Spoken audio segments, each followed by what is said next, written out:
1. Greetings, there, people. It's your cult personality here. ToonKriticY2K, Toon's name of my game. Welcome back to Roundtable's Magic Show. We take a look at ponies of Technicolor pastel varieties. We have quite a crew here today. We're talking about an interesting. Sorry, that's Sub-Zero. He's sick. Who is dying over there? Jeez. It's my happy puppy. He's sick. Again. That's all right. Don't worry about it. Anyways, we got quite a few people here. We have, of course, Golden Fox. Hey. What the hell? Whoa. Oh, sorry, Joe. My mixtape on.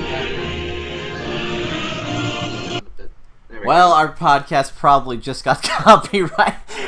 So was that you? Copyrighted by the communist theme? Excuse me? British Ninja, everybody. Okay. Hello, Vladimir Putin is going to copyright this video. Oh, I can only guess what you're going to be talking about during this episode. We have Voice of Reason. Hello. We have Lightning Bliss. Plop. And Keyframe is still out, and normally DeWolfSnader would be filling in, but DeWolfSnader is actually out as well, though he gave me... Yeah, let's go with that. He gave me notes to read when it comes to his turn, so we'll get to that when we get to that. And we have a special guest here today. She is a rookie, fairly unknown, but hopefully after this will be a little bit better known. Burgandy Patches. Hello, Fluffy Love Nuggets. She can sing. Yeah, she's pretty good. She's a pretty good singer, and she's also a pretty good reviewer from what I've seen. There is potential here. Thank you. So, appreciate that. Today's episode is Marks and Recreation. Haha, I understood the reference. I see what they're going for in the title here. Who wants to talk about this little CMC episode first? I guess I could go. Alright, go ahead, Bliss. Okay. First gotta pop my neck. Get back in the groove. On a bloody ship last week, and now I'm trying to get back into the groove of everything. Welcome back, by the way. Thank you. Alright. I'm sunburned. It sucks. Well, you could use a little bit more color. I mean, I'm just saying. Excuse me. Excuse you. I can't imagine what a sunburnt Lightning Bliss would look like. It'll look like a chicken McNugget or something. No, I'm just like, give me your hat. I'll look like you. Anyway, go on. I am a toasted marshmallow. Okay. Is Blissy a chicken McNugget or a roasted marshmallow? You guys decide. Oh my god. Jesus. Just go ahead. Go on. Okay. So my positive about this, I felt like this was kind of a really big adult theme, even for kids. That the idea that I liked that they took on this challenge of, a cutie mark doesn't mean you have to stop doing everything else. This is the only thing you can do for the rest of your life. That's a big topic to discuss. I mean, you know how some people, they will hit like a 40-year-old crisis, a 30-year-old crisis, 50, 60, and they ask themselves, I've been doing the same thing my entire life, why? And this is all I can do, this sucks. It's not true, though. And I'm glad that the Cutie Marks Crusaders were able to address that fact, that having a cutie mark doesn't mean you're going to have to do the one single thing for the rest of your life. It just means that this is something you're good at that inspires others. At least that's how I feel a cutie mark represents, is that usually when a pony finds a talent, it's not just something they're good at or that they like to do, but it's something that helps to inspire and make others happy as well. So to say that you're stuck with that one thing because your booty tattoo says otherwise is not true, and I'm glad they addressed that. That's a big theme for not really just adults, but now kids, apparently, and I think they tackled it very well. Who do you pass it off to? I think I killed everybody. No. We're not going to wait till we get to the negatives. There's the story. There's the story. Sorry, I need to wake up. Let me just get my mixtape back on. No, don't put the mixtape back on. I swear to God, I will boot you from this call. But I want Yes, I call them booty tattoos. What? We got tattoos on our butts. Yep. They are awesome. Anywho. Shake your Dear plate. Lord. Anyway, who should I pass it up to? How about Goldilocks? All right. Basically, this is echoing off of what Bliss said on the theme and the topic of the episode, and this one definitely struck a very, very personal note with me, in which I'm not going to go into all the details, but I have stumbled upon a point where I felt like my life was being dictated by certain events. So I'm just going to go ahead and leave it there, because this is not about me. This is about the rest of us. I'm going to pass it off to our guest, Burgandy. Oh, okay. Wazoo. Jeez, it's kind of echoing off of what you guys have said, but it's more, for those of you who have seen my channel, I do talk a lot about the MBTI, the Myers-Briggs, and, you know, I have a lot of people who come up to me and they'll be like, oh, you're going to slap a label, you're going to put me in a box because of this test, and this test defines me. I think there's even a Dr. Wolf episode where they're talking about the MBTI and how it can limit your view.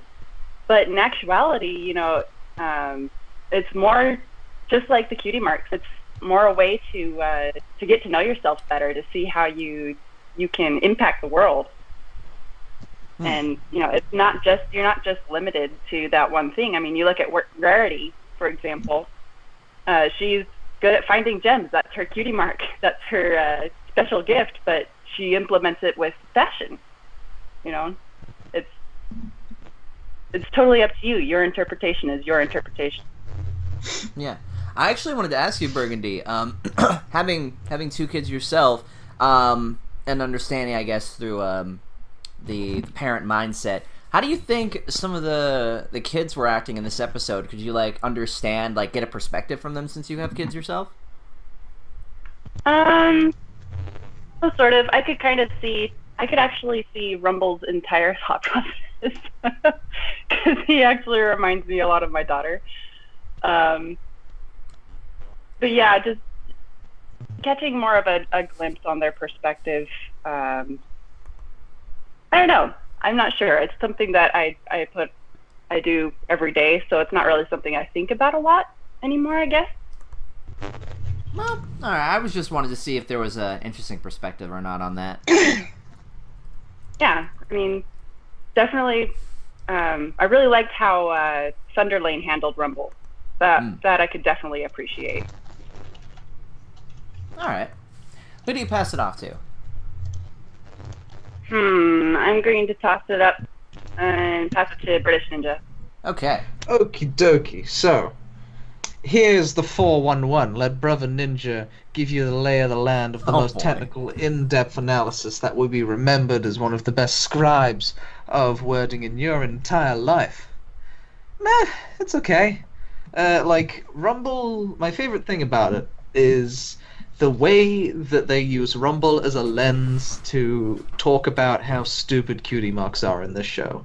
And how, even though his motivation that led him to that realization was kind of misplaced, he raises some really good points about cutie marks. 1, they make no sense. 2, they are inherently limiting to certain things. You know, you will have less time because you're too busy doing your cutie mark thing. And 3, it could be in something that you really don't care for or didn't want to do.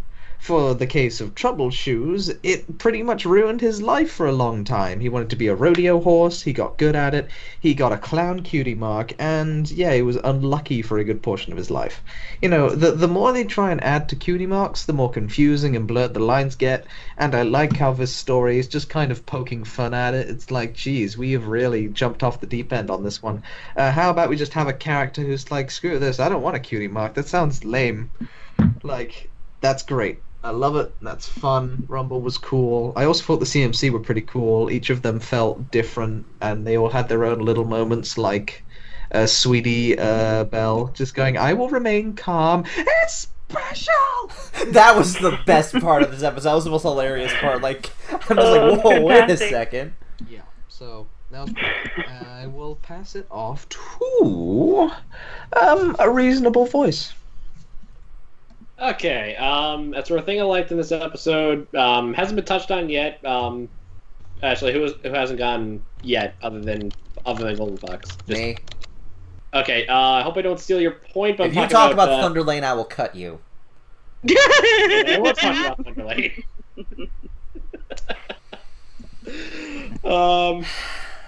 Let's see. Okay, it's not necessarily thing. It's again sort of a thing I noticed back when I was talking about what was the Sweet Bell episode this season? Crud. I'm blanking on the episode with the Sweet Bell. Shit. But it's more about the growing up part with these Forever Philly. Yes, Forever Philly. Philly. And here's the thing that I noticed: they kept the person who was playing Pipsqueak. They kept his voice actor. They're actually showing I know his voice is so. I love Pipsqueak. He's adorable. Ooh. I didn't mention him, but there will always be a soft spot. He is for the my little derpy British of boy. like all the foals. We all love him. No, everyone loves. I'm wondering what his cutie mark's gonna be. British. It's just the British flag. British flag. It's even better. It's just British Ninja. He is my son. Okay, fan art time for you people. All right, can somebody take Pipsqueak and like Photoshop British Ninja onto Pipsqueak for his cutie mark? I need to see Photoshop this. in like 5 minutes. I need to see this. Anyway, sorry, continue. Oh Jesus. Okay. But yeah, the thing of the showing the kids are growing up and seeing how this is more behind the scenes, things. Crusaders. But they're seeing how they're not replacing like the kid voice actors, like keeping Graham what's his face as Pipsqueak and seeing how like the voice cracks are starting to Wayne is starting to get a little deeper with his voice. Like, oh, okay, so now this sort of translates along with Sweetie Belle and Forever Philly. They realize, oh, they're also growing up, so the characters are growing up along with that. Mm-hmm. The thought just occurred to me that Pipsqueak might end up getting the Neville Longbottom treatment later. Oh Gosh. No, Pipsqueak is going to be a badass. He's going to be a badass. I bet. I can tell. I'm hoping. He is going to be a suave, like... I'm thinking fancy pants, but cooler. He's gonna grow up to be British Ninja. Yeah, he's just growing up. Like, oh my god, it's the origin story. He dyes his hair orange and red. You know, he just realizes he had mud on him the whole time, and he wipes it off, and he just jumps in orange paint and becomes British Ninja. Yeah. Okay, continue. He goes for I think Alicorn. he'd have to get a horn too. Isn't he a nurse pony? Yeah. Yeah. But anyway, yeah, I'll pass it to you because apparently I'm not allowed to talk about Thunder Lane. No, that's my thing. Thunder Lane is my new husbando. Shut up. I love him. He's I great. want to kick him from the floor. This dude is such a bro. I love it. I love it. I love it. I love it. I have not seen him since like God knows how many episodes ago, and I really wanted him to get like a character. He became a fan favorite for a while. Like people liked his design. People were shipping him with Rarity because of one picture. It was adorable. But here he actually gets a full fleshed out brother like figure to Rumble, and I love it. The dude is a great brother figure for Rumble. He doesn't take any of that crap though. What do you mean he's not at camp? No, he's going to camp. He doesn't take any crap, and I love that. Yeah, he's in the Wonderbolts. Yeah, apparently he's a full-fledged Wonderbolt now, not in the reserves. No, I don't think he's full-fledged. I think he's in He training. has but he has the full gear though. Not the no. Notice Yeah, he he's did. got, like, He doesn't It'd be really funny if he beat Rainbow Dash to the punch. That'd be great. That Oh, would man. be pretty funny. But no, notice. Sorry, Dashy. We know you want to become a Wonderbolt, but Thunder Lane is just better than you. Thunder Lane is just sexier. Anyway, Thunder Lane actually has the incorrect, full... sir. You shut up over there. He has the full fleshed out, like, complete Wonderbolt gear, as opposed to the reserve gear that we saw in Wonderbolt's Academy. That would indicate that he's still, like, in what is it? In Training. In training. But no, full entire costume. Full entire costume. So... I'm glad that Thunder Lane actually got something to do in this. He's been a fan favorite for a while, so I'm glad that I'm glad they actually didn't ended up stealing the show. And it was pretty simple with a lot of things too. He's just like, yeah, I like to cook. Let's just go with this. All right. Can I just say that a guy who knows how to cook is like the sexiest thing in the world? Oh yeah. I know how to cook. Seriously. Do you Hey, count man. heating something up until it's eatable as cooking? Hey, a cook, by many definitions, doesn't always have to be like a 5-star chef, okay? I know how to use the True. microwave. That makes it Oh count. my Zach, god, that is was a sad. personal Well, attack. Toon, What? can you pull a bowl of cereal without it catching on fire? You know, I'm still working on that. I I don't know why. It, you. the bowl of Bootios just goes up in flames. I don't know. I just don't know. Wait, I know what. Wait, Toon, I think I figured out the why. Because someone actually accidentally sneaked a bunch of derriere squares in there. Oh God, no! Please, anything but What? that. Oh, anyway, let's see. Oh, hang on, we're going to the negatives now. Oh boy. Oh wait, no, Fox has to go first. Positives. Wait, what? Yeah, you missed out Gordon. Oh, No, I got Golden. wait. Did Yeah, you Yeah, I go, already Fox? talked about it. Spoke. I kept Did it you? really short. I'm Okay, too this- busy putting my face on a child's butt. Context. Context is needed. Okay, since we're going backwards in negatives, Who needs context? Context all is right, for the weak. here we go. Here we go.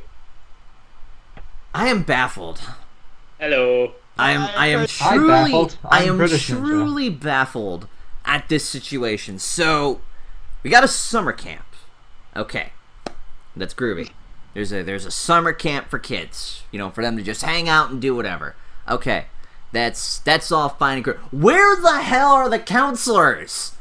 They are You the mean counselors, you they're the mean to tell me CNC. that the kids took over the camp and did everything on their own? Where were the parents? Where was the supervision? This is a shitty summer camp. If it's just the kid, what if one of them drowned? How would Looks that pretty- work out? I mean, it looks better than the summer camp I went to, I'm not gonna lie. I I never didn't- went to summer camp, okay? I didn't treat it like an actual real summer camp. I just treated it as something that 3 little girls came up with. Like, hey, we could address all of our friends in one place, and we could call it. Where was the the paperwork? camp. Where was the authority? That's what Where I is the thought, too. Do license? you really want to see an episode of paperwork? This is not an all-day camp. But it's Zach, like, Zach, how boring would an episode of paperwork be? but are you Dude. meaning to tell me that these are Cutie Mark Camp Counselor Crusaders now? Where's the proof in that? You mean to tell me these 3 little kids, these 3 are- little ponies are able to run a freaking Zach, summer you're being camp? dumb. No. I'm gonna Maybe be they're honest. I teens think now. you're being dumb. Am I being dumb? Am I? I'm the one asking the real questions around here in this episode. Freaking. And the real questions are pretty dumb. It's a cartoon. I don't know why I try. I just don't know why I try. Who was before me? Voice, just go ahead. I was. Can Uh-oh.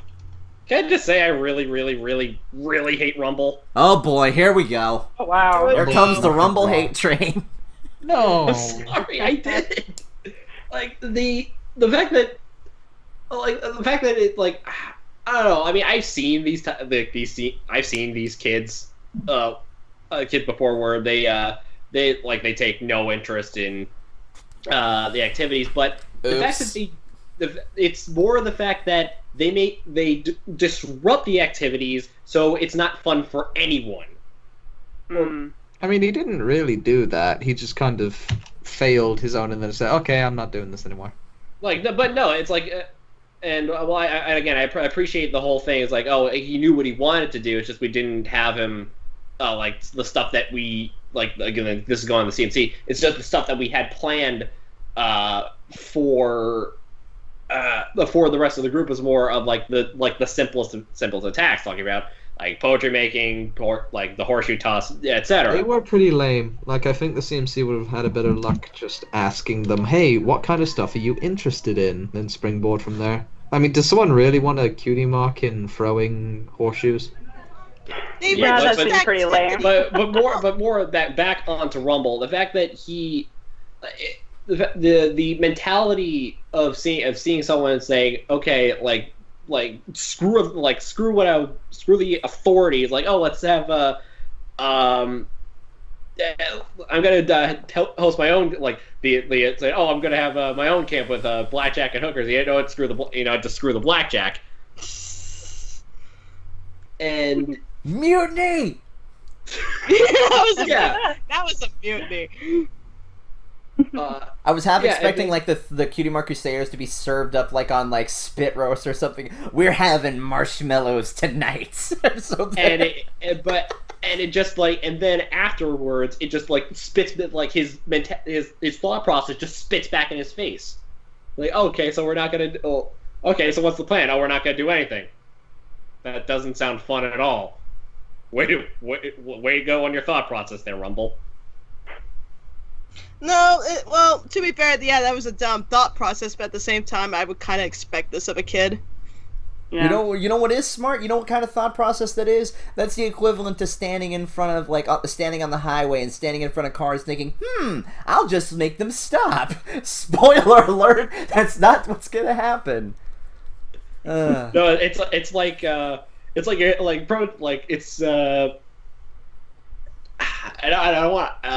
want to try and put this in so it's not as. I don't want to make this political, so it's protesting a cause, but then protesting a cause yes, screw I'm protesting this. Okay, so what do you mean? What do you mean? What's your activity? Okay, we're just not gonna do anything.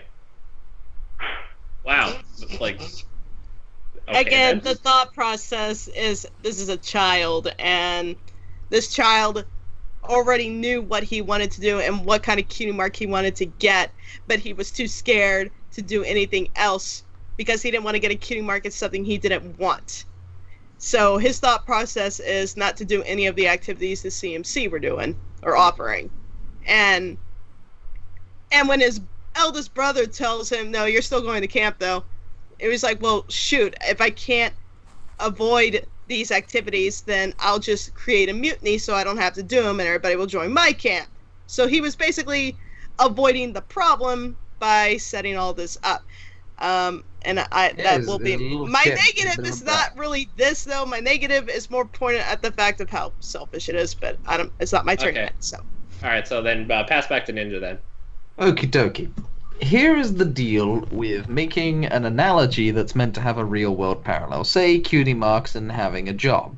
Now originally, cutie marks represented adolescence, growing up and realizing what you want to do, and that was great. It was a fantastic, simple way to teach lessons on that kind of subject matter of growing up and figuring out what you're good at.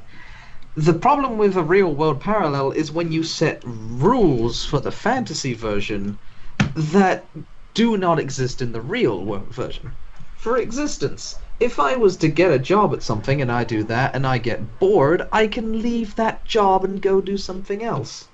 That's not the case here. In this world of Equestria, when you get a cutie mark, you are stuck with it. There is no, re-getting a cutie mark, or at least not yet until they stupidly add that, probably.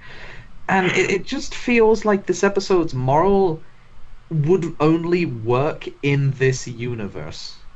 In the sense that, in real world, you would just say, oh, dude, just get a new job if you want to. Go follow your dream. Do whatever you want. This episode is yeah, do what you're told to do, but you can also do other stuff if you want to. When that's not what you have to do at all. Sure, get a job in something that you want to do, maybe, or something like that. Another thing that I thought was kind of funny, but also stupid, is that this is just a flip-flop of the first CMC episode, where, the Cutie Mark Crusaders, while Blank Flanks, were hey, we're proud of being Blank Flanks, because we have open-mindedness in what we want to do in the future. And, it's just funny seeing the CMC from Diamond Tiara's perspective. So, I thought that was pretty cool. Also, where's Diamond Tiara? Where has she been? She's kind of been... she's kind You're of asking that now? It's been 2 seasons. They haven't done much of anything to her. I've seen her in the background maybe once. Congratulations, Diamond Tiara, you're a background pony. I liked Diamond Tiara back when she was a villain, dear lord. Anywho, that was my negative. This episode doesn't make a whole lot of sense when you take it out of its own context as a message or a moral. Because, it just has factors that only apply to Equestria. I mean, sure, you can get a vague message out of it, but I feel like what it was trying to do was limited by its own stupid context. Which this episode also pointed fun at how stupid cutie marks are, so that's why I think it's meh, it's neutral. Okay, that seems fair. Alright, who do you pass it back to? Who went Burgandy, I believe, went before me. I think so, yes. Yes. Alright.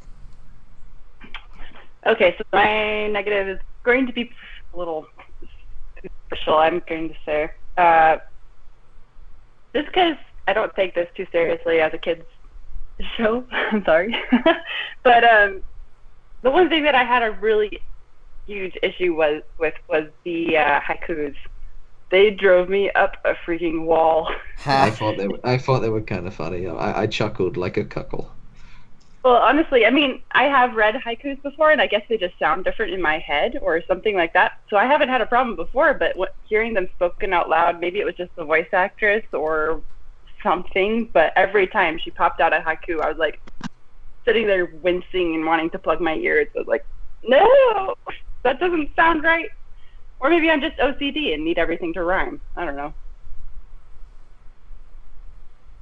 No idea. Oh, Yeah, wait, what did they do wrong? They didn't rhyme? Well, haikus aren't supposed to rhyme. I don't think they I'm did. just saying, I might be OCD and need my poetry to rhyme or something. I'm not sure. Yeah, that's me. You prefer the AB rhyme scheme. Yeah, exactly. That's me in a nutshell. It has to rhyme or I get uncomfortable. Yep. Thank you. I'm not the only one. Yeah, I mean, other than that, I didn't see a huge issue other than what British Ninja brought up is just a... Because I'm cool. Yeah, I don't know what application it would have other than being proud of... The moral being proud of who you are or something like that. I'm not sure.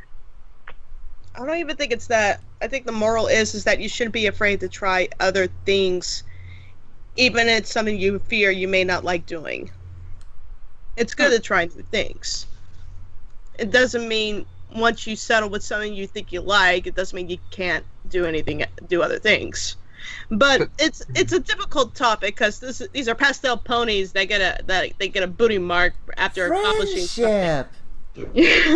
Well, he's not afraid of trying something that he might not like. He's afraid of trying something that the omnipotent gods of Cutie Mark decide that that's his job now for the rest of eternity, and he has less time to do the thing that he actually wants to do, which is fly around. It's not even a job to me, though.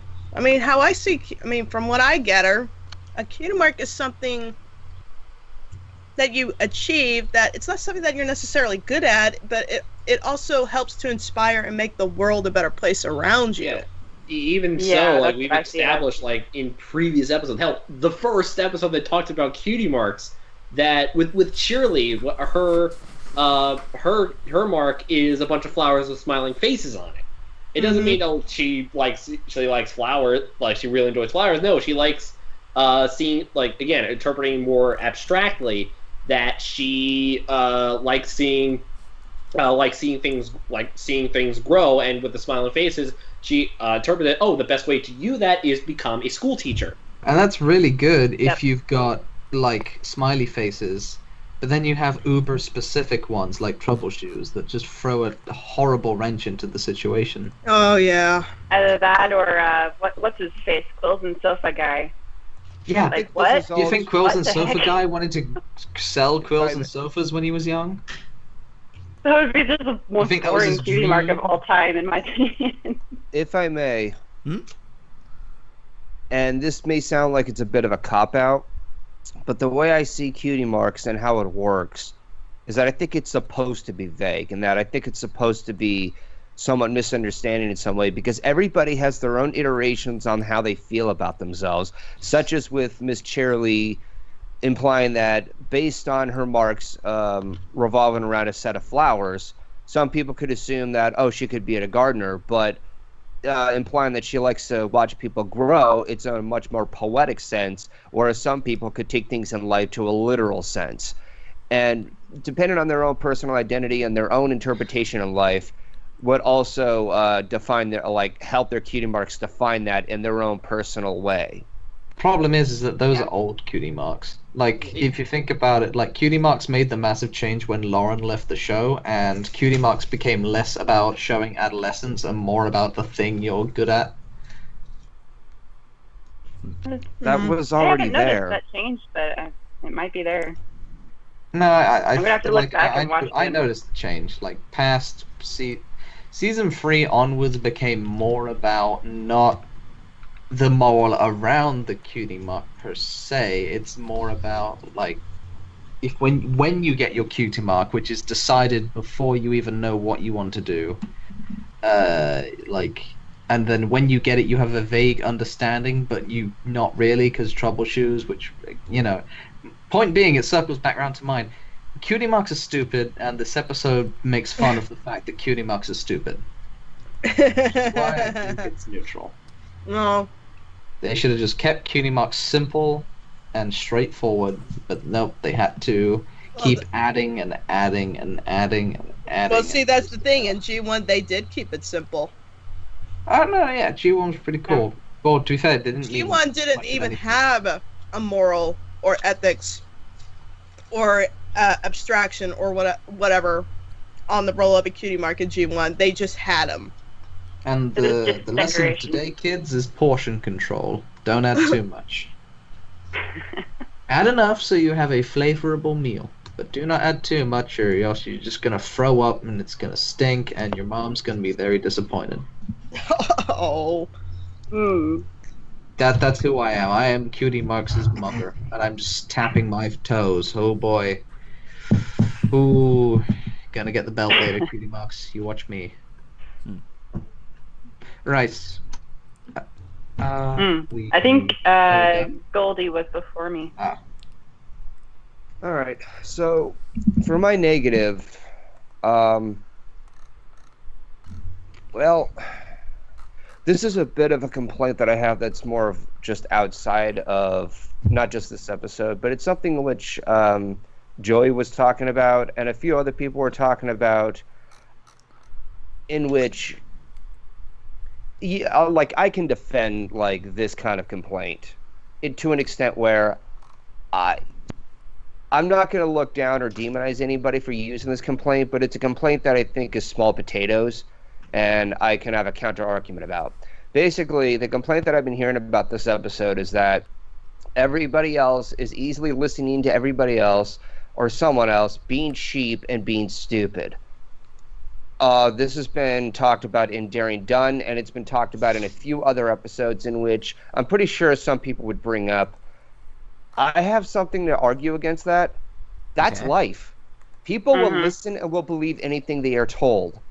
Huh? I was a sheep once. We are all mindless sheep. Yeah, true. Shit, we're getting into some Rick and Morty woke memes now, aren't we? No, I'm listening, Golden. I'm agreeing. Yeah. Mm-hmm. The closest example that I would compare this to would be the black coffee case. I beg your pardon? The what? The what? Let him explain. Okay.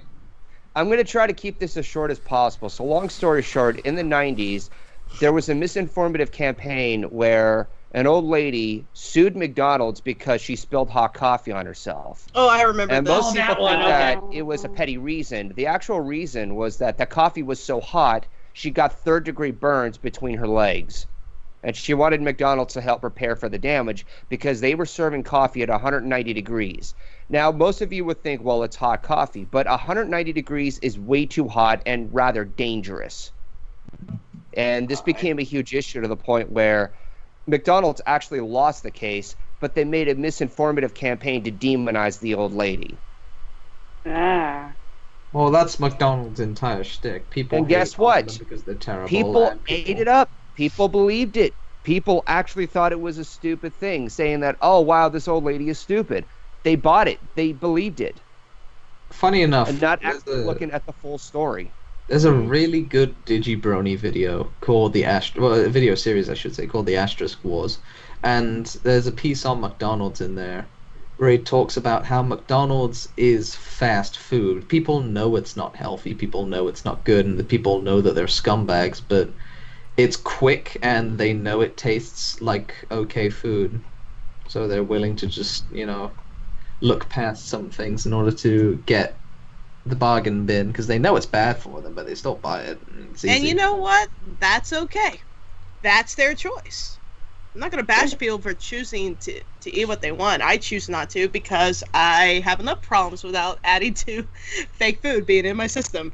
But the point being, could you say? The point being behind that is that within that case, yeah, they're serving unhealthy food, but there's also serving something that's dangerous. And believe it or not, before she started that lawsuit, which she actually did not want to do, about God knows how many other people before her have been burned by the coffee at McDonald's. So it was a health issue, not in the sense of what you're eating, but how much of a hazard it is. And the fact that McDonald's went and spread around this misinformative campaign, people bought into it. They believed what McDonald's was saying instead of looking at the full details. And that happens. Dude. No, I was totally guilty of that. I remember that case, and I was totally on McDonald's side. I'm sorry to be that person. Like, how does this connect back to the episode? I know where he's getting at, but go ahead, Golden. So the point being, the whole complaint of, everybody's being stupid in this episode. Welcome to life. That happens. It's a matter of, if anything, I think it's a compliment as to how the characters are going to have to cope with this and find a solution to get them to believe the other perspective. Yeah, the Golden's basically touching my negative right now, so it's okay. I was going to. Yeah, okay, I see where you're going. I would I think it'd be much easier to argue the fact that they're children. Yeah, they are. I know everyone likes to shout around that kids are uber geniuses, and yeah, they're pretty smart, but they're not that smart. Like, they're not Albert Einstein level of stuff that social experience can give you. Like, again, kids are fooled fairly easily. So well, yeah, that's mainly because they're in their growing phases and they're having their learning experiences. But even when you put that aside, even adults can just blindly agree to something without looking at the full perspective. I understand that, yeah. So, if I were to pick something just within the episode itself, it's not really much of a complaint. It's kind of a silly complaint. But given that we always have to, find something legitimately negative, this episode almost feels a little bit of a moralistic rehash of Bloom and Gloom and try to find an identity issue. And what if you get a mark that you don't like doing? You know what? I didn't think of that, and you have a point. Yeah. It's not bad. I mean, this kind of message or kind of theme can be represented in different ways, which is why I don't get all upset or huffy if, there's an unoriginal cliche story involved. It's just a matter of how you work with it. Well, so I'm going to go ahead and just end my case and pass it back to Bliss. Yeah, so like Golden said, I can agree that kids are not going to be the most intelligent, and when they hear something new and different, they tend to cling to that and think it might actually be good. So throughout most of the time, they know that it's the norm to have a cutie mark. It is the norm to have one and be special and find who you are. And they hear that all the time. And then somebody new comes up and says, well, what if it didn't have to be that way? So naturally, they're going to wait, what? So naturally, yeah, that part didn't bug me. What bugged me was just how selfish Brumble was. And again, he's a child, and children are going to do this, but I think that just upsets me because it reminds me of how I used to be, and that I used to be selfish like that once. Maybe not specifically like that, but we've all had our stages where we did something selfish. I'd argue he wasn't being selfish. I feel like he was. He didn't want to go to the camp because he was too scared of getting a kitty mark he doesn't want. But he couldn't get out of it because his older brother told him to. Okay, fine. Good on you, Thunderlane. So rather than go and be part of the activities, maybe even just try to have some fun and make some friends, you're gonna ruin the entire experience for everybody because you're a spoiled little brat. But he didn't, though. Well, theoretically he did. because he kinda told did, yeah. everybody that once you get that cutie mark, you're stuck with it, and naturally that threw all the kids off guard. So Yeah. the one who got her cutie mark, she was questioning herself. She felt disappointed with it now. Other kids were like, well, oh no, now I'm scared. What if I get this and I don't like it? What do I do? What do I do? That is ruining the experience for everybody else who came there in the first place. He was right. He wasn't being selfish in the sense that he made up a reason, because he genuinely believed that is what cutie marks do. No, From the his reason why perspective, I that's what say he's doing. no, the reason why I am saying he's selfish is because we find out later that he wanted to get a cutie mark in something specific, but was too scared to get one in the first place, and that's why he didn't want to do any of the activities. So rather than do them, he pulled the rug out from under the CMC. That was being selfish. That's not true. Like I what feel actually, otherwise. So what actually happened in the episode is that he came to that conclusion. Yeah, he had that motive subconsciously, but I don't think he realized that, because if he did, then he just straight up would just do flying or something like that. He would not, like, he believed what he bought his own potion of snake oil, if that makes sense. You know, like, he came to that idea that, yeah, cutie marks are so limiting. You know, you get put in one box and you just rather do what you want to do, and he just convinced them. He didn't force anyone to come talk to him or join their side. He just convinced them, and they were having fun. A lot of fun, actually, doing what they wanted to do rather than what they might get a cutie mark in. yeah, It was okay. All for persuasion. Okay, it started out that way, which is nice and all. That was a good thing. And then they said, nope, we can't do anything now. Otherwise, you'll get a cutie mark. Yeah, because he argued that believed myself. his own argument that much. Yeah, I still find that to be pretty selfish. No, I do not believe he was trying to intentionally turn the other kids against the CMC, but I think his original motives were really selfish because he was too scared. Well, that's my point being, that wasn't his original motive. That was just a subconscious thing that he was like, he didn't even realize because he's a kid. Like, kids don't have that kind of emotional, like, realization that, okay, this is the real reason why I hate what this is. I'm going to create a false reason so I can trick a bunch of people and ruin everyone's fun. That's what you're kind of arguing as the selfish reason. But that's not really what happened in the episode. Possibly not, but that's how it feels. I really did not That's like how it that. could come across. I really so, did yeah, not I'll give like you that. I really did not like that kid, though I warmed up to him at the end. In a way, I can kind of understand Rumble's mindset just a little bit. I don't hate Rumble. I feel like his point that he was trying to get across was very far off in where he was actually trying to go with it. Like the whole, if you're stuck with like whatever you do, like for the rest of your life, you have no chance to ever do anything else you'd like want to do again. Like, let's say you get a mark in this, you're stuck doing this for the rest of your life. You can't do anything else. I understand that, but here's the thing: if you do nothing, nothing's going to happen, and that's not how the world works. And as a kid, I know it would have been a bit of Schadenfreude. I would have really loved if one of them got a cutie mark in sitting. That would have been the funniest. Like that one pony who was just laying face down on the ground. Like they come back like, oh, he gets a he's cutie mark in like lying down, and everyone else panics because lying down doesn't work. I would have That liked would to have be- seen that that would be scene so redone. funny. They're all just sitting there, just like, well, we're not gonna get our cutie marks this way. And then somebody gets their cutie mark, and they all start freaking out over it. It's like, ah! Panic, man. It'd be really funny if that one kid got a cutie mark and falling out of trees. Poor thing. Again, though, I mean, this is more like a nitpick negative. It's really hard for me to complain about anything else. I think a part of me just is like they did Brumble so well that it reminds me of a part of my childhood that I don't like. So, Yeah, I can see that. yeah. So, in a way, that was a good thing. They addressed this something that I related to, and I didn't like it. Did anyone else pick up on the whole, it's the opposite of the Call of Cutie?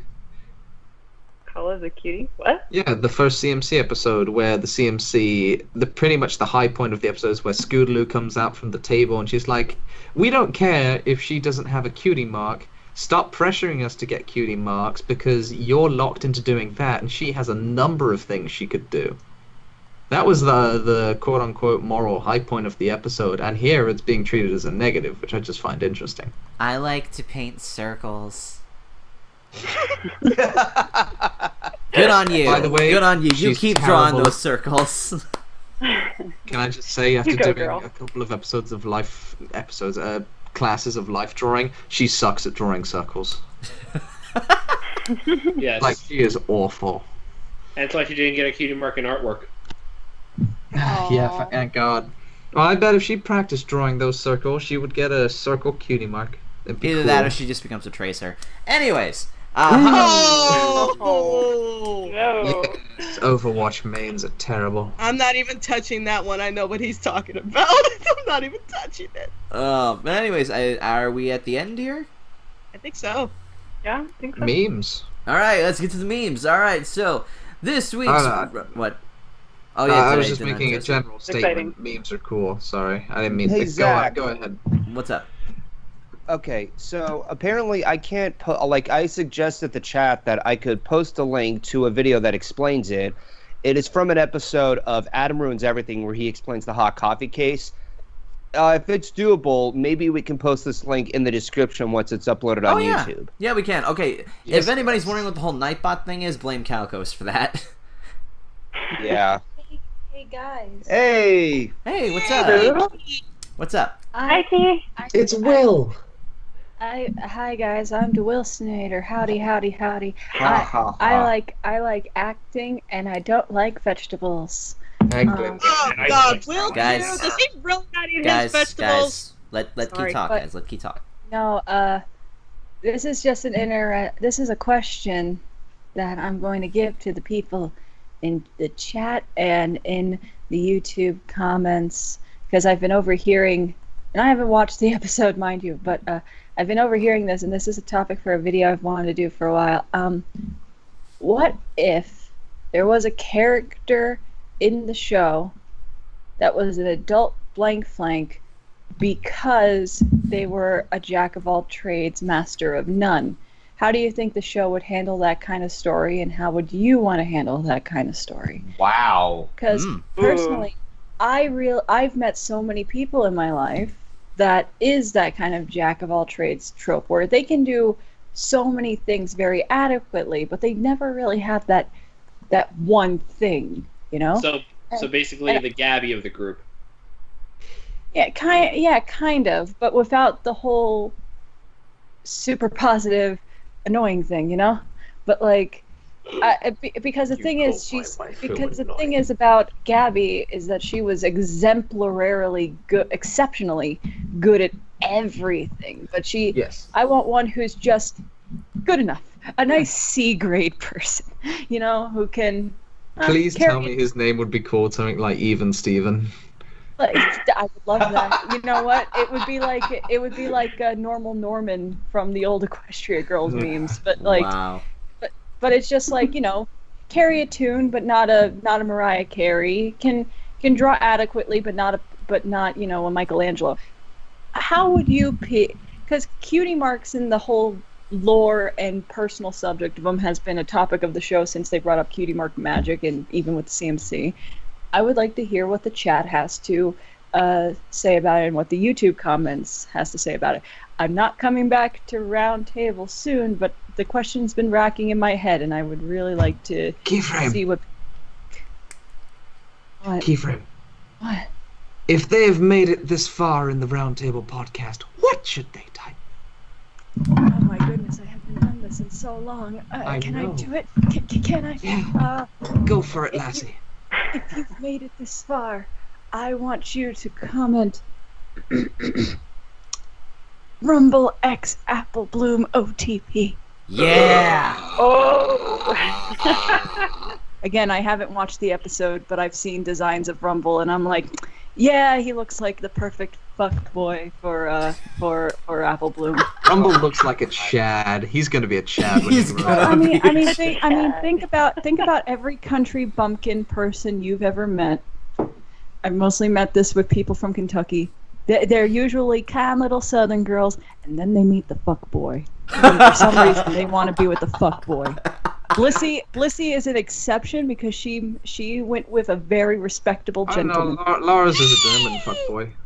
Excuse me, boy. No, Oh, I said that you're an exception because you went with a very respectable gentleman. I complimented Lars. Yeah, I said otherwise. Wait, I was just yelling at Ninja.